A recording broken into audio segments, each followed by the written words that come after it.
Сабак жерден жыйынтайбыз дагы. Кийинки сабак дагы ушул таризде уланат. Бир сабак. Анан кийин пайгамбар алейхиссаламдын урматтуу бир тууганын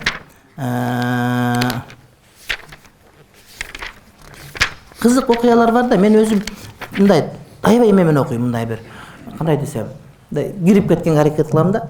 Андан кийинки сабак пайгамбардын такыбалыгы болот. Ага чейин ошол пайгамбарыбыздын күнөөсүздүгүн далилдеген.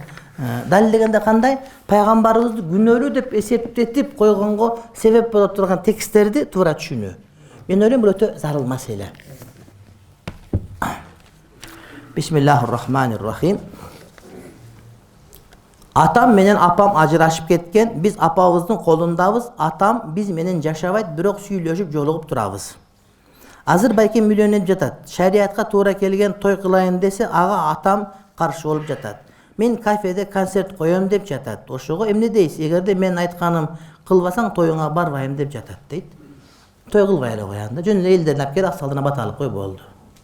Эгерде шариат кылай келбеген тойду каалап атса, анда тойду кылбай эле коюш керек. Ошол менен той дагы жок, башка дагы жок, аман эсен кете берет. Бир жолу бирөө үйлөнүп той кылды. Ага мен бардым, атам, мен иним бар. Биз эки эркекпиз, үчөөбүз бардык. Анан тойдун этегинде атам айтат да, мен экөөңө тең той кылбадым силерге дейт. Анан мен айттым, ата капа болбоңуз дедим. Сиз бизге окуттуңуз, тарбия бердиңиз, эң негизи адал убакыт менен бизди бактыңыз. Балким атам ошондо тыйын таап той бере албагандыр, чоң той кылып. Эми элдин батасын алды, башка кылды, бирок чоң мындай болгон жок да, 5 адам чыкты, башка болгон жок. Мен айттым, бул Кудайдын сактоосу дедим. Азыр иним дагы 5 мал намаз такып окуйт, аялы мастурат жамаатта, мындай жолукчан. Биздики дагы ошондой, алхамдулилла. Ал убакта арагы жок той деген түшүнүк жок болчу. Жок болчу ал убакта. Жок болчу ал убакта. Арагы жок той деген кийин чыкты, урматтуу бир тууган. Азыр эми арагы бар той жок болуп кетти, билесиңерби? Арак коюптур деп таң калышат. Азыр тойлордо арагы жок. Алхамдулилла. Анан мен айттым, пайгамбар алейхиссалам пайгамбар боло элегенде 2 жолу эмеге дискотекага барам деп, анан уктап калыптыр дедим. Кандай деди, ушундай дедим. Койчу кой кайтарат эле шерик болуп айттым, Меккеде той бар экен деп кетип атып, чача уктап калып, күндүн ысыгы тийип ойгонуп кетет. 2 жолу ушундай болот да. Ошого Кудайым сактаган экен сизди дедим.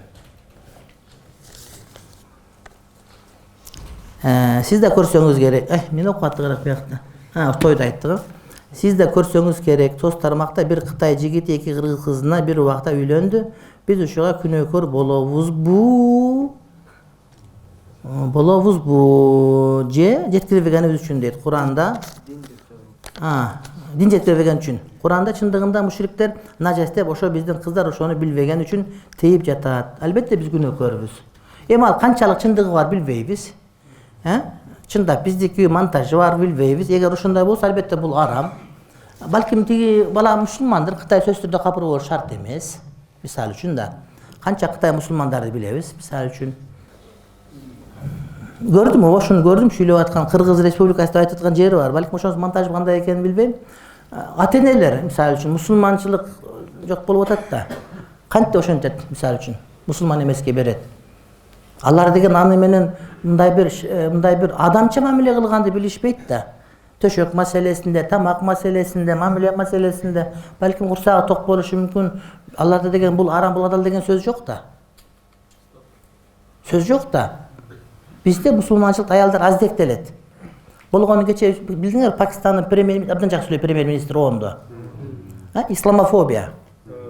Адамдарды исламдан коркутуу аркылуу эң жакшысын жаман көрсөтүп койду дейт да. Ушул жерде айтылбагандыгы үчүн да, урматтуу бир тууганым. Эң жакшы урмат көргөн биздин аялдар. Алар менен ал эми төшөк маселесинде авирдик менен адилет, адал мамиле кылынат да, капырларда бул болбойт аларда. Аларда болбойт. Эми айткандан уялып атам, мурдунураак айтканда, мурдараак айта берет элем. Эми ошону түшүнүшпөйт ата-энелер. Кантип ошентип өздөрүнүн кыздарын кантип мусулман эместерге берип коюшу, ошого макул болушат. Сүйрө ушунда деп 1000 доллар калың берсе, ошого сүйүнүп, доллар менен ушинтип жүрө беришет да. Ошого кошуп өзүнүн намысын берип атпайбы? Азирети Умар кызын көмгөн тирүүлөй. Эмне үчүн? Кийин колго түшүп калса, ошол жерде зордукталып калса, мага уят болот деп. Туура эмес иш кылган. Бирок пикирлеринин туура болуп атпайбы, уят болбош керек деген түшүнүк болуп атпайбы нарагында. А биздики андай эмес, той кылып берип элге мактанып ушинтип мактангандарды көрдүк. Мусулман эместерге биз улутка карабайбыз, бирок динге карайбыз. Анан башка бирөө жөн эле келип алса, аны 4 жума, 5 жума, 1 ай Кыргызстан талкуу кылышат бирөөлөрдү. Таң каласың. Биз кече жакында перзенттүү болдук. Кулаган азан чакырдык, бирок азандын дубасын айтпай дароо эле комат айттым. Кыбланы карап аптырбыз, үйгө келдик. Эми кайра жаңадан айтабызбы, кандай болот дейт. Айтыш шарт эмес, бирок айта берсеңиз жакшы болот. Кандай күнүгө айтып турсаңыз азанды үйдө. Сооп болбойбу?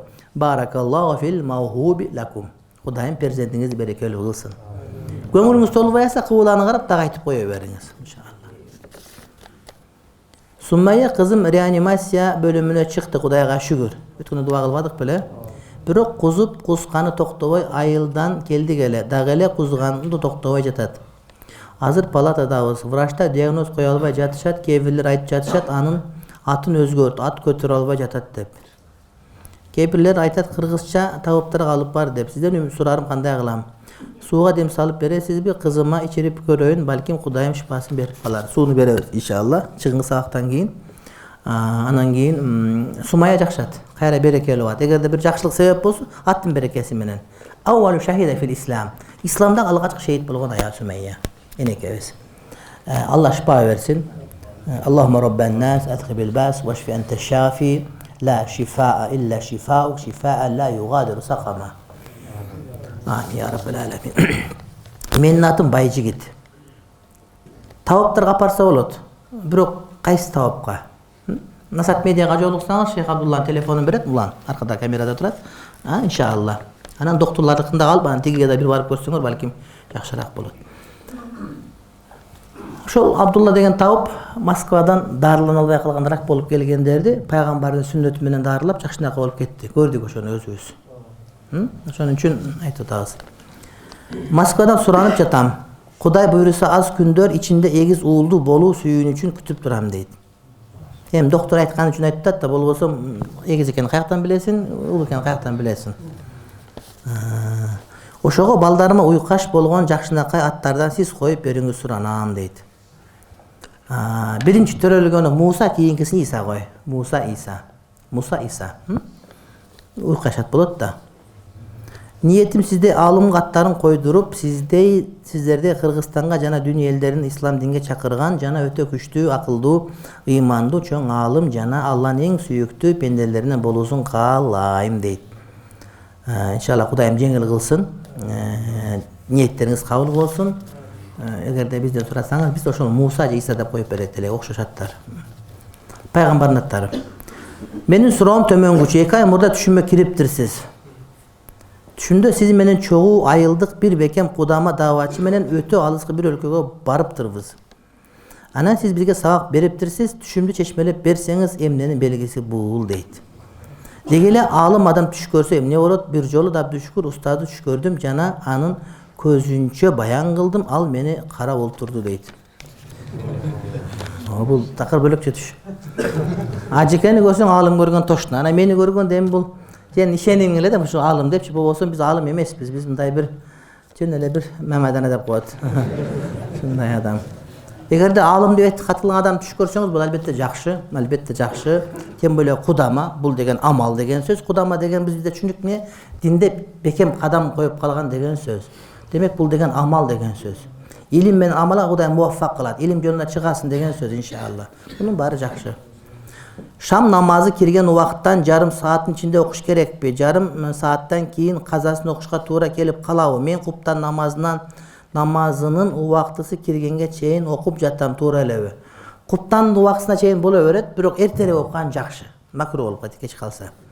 Казакстандан контрабанда аркылуу бензин, солярка кирип жатат. Мамлекетке акча төлөнбөй, чек арадагы айылдар ушундай иштерди кылышат. Мисалы Чалдыбарда таксыр 5 убак намаз окуган адамдар эле кылып жатышат. Заправкалардан арзан сатыш туура болобу? Биз арзанына кызыгып сатып алсак болобу? ушуга жооп берип коюңуз дейт. Жин чыгарган молдонун номурун бериңчи дейт. Саадулла таксырга барыш керек. Анан Жыргал карыма. Иншалла. Телефон номурун мен Саадулланын телефонунда калыптыр. Сабактан кийин жолуксаңыз берем. Өткөндө бияк келебиз билбей калыппыз да. Мен бир жерим ооруп, врачтар дары, укол, капельница жазып берди да, колумду муздак сууга салба деди. Ата-энем быйыл намаз окубай кое турчу. Дарыланып ал деди, дары алсаң дарылангандыгың баарын сууга жууп саласың, огош бетер күчөп кетет, дарыланбай жүрө берсең деди. Башкалардан сурасам таям кылып намаз окуй бер деди. Бирөөсү болсо сууга дары ала бер, эч нерсе деле болбойт дейт. Ата-энем болсо сууга колумду тийдирбей жатат, күчөп кетсе жаман болот деп кеңеш бериңизчи дейт. Врачтар сени муздак сууга салба десең, жылуу сууга дары ала бер. Эгерде жылуу сууга дагы салбадың, таям кыл деген сөз болот. Биринчи умрага барган жакшыбы же ажыгабы дейт. Албетте ажыга барган жакшыраак, эгер пулуң болсо. Дарат алганда масуратым экөөбүз бири-бирибизге суу куюп берип ушул туурабы? Абдан жакшы, махабат ашып кетет. Эмки сабагыңызга 12 жаштагы иним бар. Көлдөн келет. Сиздин сабактарыңыз дайыма көрөт. Дуа алсамбы деп жүрөт. Дем алыш күнгө убактыңыз болобу сабактан кийин дейт. Мен эртең жума күнү Көкжанакта жумага барам. Андан кийин кечинде Кызылай, базар коргондо Кызылай деген айылда бир муктаж үй бүлөгө үй куруп берипти. Кайрымдуу бир туугандар ошонун ачылышына барып бата берип, эртең менен биздин бир досубуз Айчине өткөрүшүнүн катпысына катышып, анан кайра иншалла жекшемби келип калам. Түшүмдө сиз ушул жерден балык жакшы түшөт деп суу жекти көрсөттүңүз. Балыктан түшкө кириши кандай жорулат дейт. Эми балык деген бул жакшы да, балык деген бисмилласы жок, союлса да адал боло бере турган ушундай бир жаныбар. Ошон үчүн балык деген жакшы. Эми бул деген ошол Кудай Таалам түшүңө ушуну айтканды кое берсең жаман болбойсуң. Чубагажы бир молдонун айтканын кыл, кылганын кылба деген болсо керек. Ошол жерден балык тут деди, демек мындай кыл десе кыла бер, андан иншалла жаман. Чында ушундай. Мен тургу китептен айтам. Анча-мынча өзүм кылганым ката болуп калышы мүмкүн, бирок айтканым иншалла туура анткени ошол китептен айтып берем. Кызым 9 жашта, футбол ойногусу келет, кыз балага футбол ойносо болобу? Жолуксаң кыздардын футбол ойногонун көрүп калабыз. Кыздар футбол чоң деңгээлде ойносо болобу клубтарда дейт. Чогулган кыздардын негизи эгерде жалаң аялдар көрө турган болсун да бир жөн. Эгер ушундай шарт түзүлсө, анда кыздар футбол ойной берсе макул дейт эле. Бирок аны эркектер да көрүшөт деп туура моюну жабык болот, жолугу менен мына фигура ачык эле көрүнөт. Аякта деген кенен шымдар менен чыкпайт сөзсүз түрдө, чапталышкан менен чыгат. Эми жолучан спортсмен кыздарыбыз жана күрөшкө чыккан кыздар гана кенен кийбесе, көбүнчө калган спорттогулар жабышкан кийим кийип алышат экен дагы, бул туура келбейт бир азыраак. Аны мисалы шахматта жүргөн жолучан кыздар спортто жүрөт, же жанагы балбан күрөш менен жанагыдай эр күрөш бир нерсе күрөштөрдө кыздар бар, алардыкы кийимдери эме кенен. Билинбейт да. Анан футбол ойногондо кандайраак болуп калат экен, эгерде мындай шортасы кенен болуп, анан кийин ошондон дене бүтөсүн эме болбой турган болсо, анда мындай эми болбойт, так кес айтканга да болбойт да. Түшүнүктүүбү? Аялдар футбол ойногонго болбойт, анткени ошондой футболисттер кыска кийген менен булар жана бутуна байпак кийип, анан тизесине төмөнүрөөк түшкөн шорта кийип, анан кененирээк болуп, чуркагандан көкөрөктөрү, жамбаштары билинбей турган болсо, анда бир жөн, бирок деген такыбалык көбүрөтүп келе бербейт баары бир. Чогулган чачтырмактарды кандай жерге көмсө болот? Өрттөгөнгө болбойт, көмүш керек, же мусорго салыш керек. Кагаз короп мусорго салыш керек. Же көмүш керек жериңиз болсо. Өрттөгөн жакшы эмес. Мен пельмен жана тойвостун колбасасын жана башка продукцияларын жеген жакшы көрөм. Мен да жакшы көрөм пельмен. Бирок пельмен халал болуш шарт. Мен адал деп ишенип жеп жаткандан кийин кокусу эт арам болуп, аны мен билбей калсам күнөөм бар болобу? Жок болот, бирок көрүнгөндө колбасаны жей бербеш керек да. Халал деп жазып койсо эле жей бербеш керек да. Канча адамдар шайлап алат, мен кыйынмын деген кыйын болуп калат кийин, мисалы ушундай эле сөз да. Өткөндөгү кой таштагы окуядан Байтур билбем аскерлердин кийимдерин чечип алышкан балдар бар экен, ошол кийимдерди улакаңгайлуу деп сатып жатышыптыр. Ошону байкем сатып алып турайм, ошол сатып алган нерселер кийсе болобу? Албетте болбойт. Арам деген анык билсең болбойт. Апарып бериш кимге апарып берет эми? Албай эле коюш керек, анан өзүнүн ара кыябатын жооп берет. Бирок тоштошолорду ким билет? Же мамлекетке өткөрүп бериш керек мамлекетке. Эми сен сатып өткөзбөйсүн, мамлекет өз алып кетиш керек сатып аткан. Эми уятта ошо мамлекеттин кой таштагы окуяда жанагылар сыйрып кийимин алып алса, анан апарып базарга сатып аткан болсо. Эми кайсы араң ошону кийесиң, уят дейм, баягылардын кийими деген кандай жакшы болсо. Ал мамлекеттин казынасы да. Чынбы? Мен туура эмес экенин сезип турам. Мына жүрөгүңө фатва ал деген ушу. Жүрөгүңө фатва ал, адамдар фатва берсе дагы, канча адам боло берет десе дагы жүрөгүңө сура. Илим кандай алынат? Сиз устаздан алынат деп айттыңыз эле. Мен сиздин сабактарыңызды аудио аркылуу көп угам, ушул ишим алууга киреби? Кирет, бирок мындай бетме-бет уккан такыр бөлөкчө.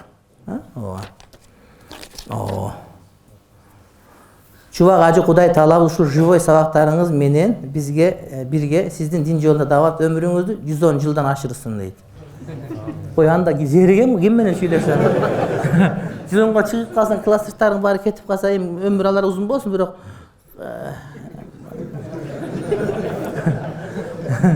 амин. Кабыл кылсын Кудай таала. Эгерде дин менен дават менен болсо бул жакшы нерсе. Кудайым ошого чейин акылдан адаштырбасын, иншалла. Акыйкаттан адаштырбасын деген сөз. Айтайын деген бул маселе.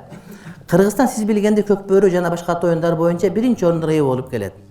Ушул спортто балким колдонулган допинг, кошумча күч бере турган, атты зомби кыла турган уколдор жаныбардын организмине, адам болсун же ат болсун, зыяндуулугу жана кооптуулугу себелгилүү себептерге ылайык спорт оюндарында допинг колдонууга каршы уюмдар антидопинговая комиссия жөндөн жөн өнүккөн мамлекет ачылбаса керек. Анткени спортто допингдин колдонуп бир максаты кандай оюн болуп анын жыйынтыгына өзгөртүү киргизүү. Башкача айтканда биринчи тарап жеңишке жетүүсү же экинчи тарап талсыз кылуу. Кыргызстан акыбалында көкбөрү күйөрмандардын жана улакчылар арасында сүйлөшүп калсаң, ушул маселенин тегеренди жакшы жаман, нааразычылык, доомат, күмөн сөздөр болот экен. Сөздөр жок эмес, анткени угуп калат экенсиң. Угуп калган жан дароо сизге кабар суроо саткысы келди. Бул суроого мурда жооп берген болсоңуз, кайталап катуу эскертүү айтып койсоңуз суроо. Шариятыбыз бул маселеге кандай карайт жана кандай насаат кылат дейт. Допинг жанагы ичип алыптыр деп мына Айсулуу өткөн экинчи орунду алып калган Азия чемпионатында. Анан жанагы монголиялык балбан кыздан допинг табылып калып туруп, анан ошону эмне кылды? Алып туруп алтынды кайра Айсулууга берди. Бул биринчи. Экинчи, Изат деген биздин балабыз ошол допинг ичкен эмес экен, бирок биздеги ичилип аткан таблеткалардын составында допинг сыяктуу материал табылып калып, буга медаль бербей коюшту алганы, мисалы үчүн да. Демек ушул маселеде мындай бир такбир эме жок экен да. Анткени кээ бир жакшынакай дарыны ичип атсаң деле, мисалы үчүн адамга сергете турган башка допинг окшогон жанагыдай немелер табылып калса, демек зыян болуп калат экен да. Эреже катары мындай. Эгер ошол жанагы спорт учурунда жанагыдай күч берип, башка берип, анан кийинчерээк ошол адам ден соолугуна зыян келтире турган болсо, анда бул маселеге тыюу салыныш керек.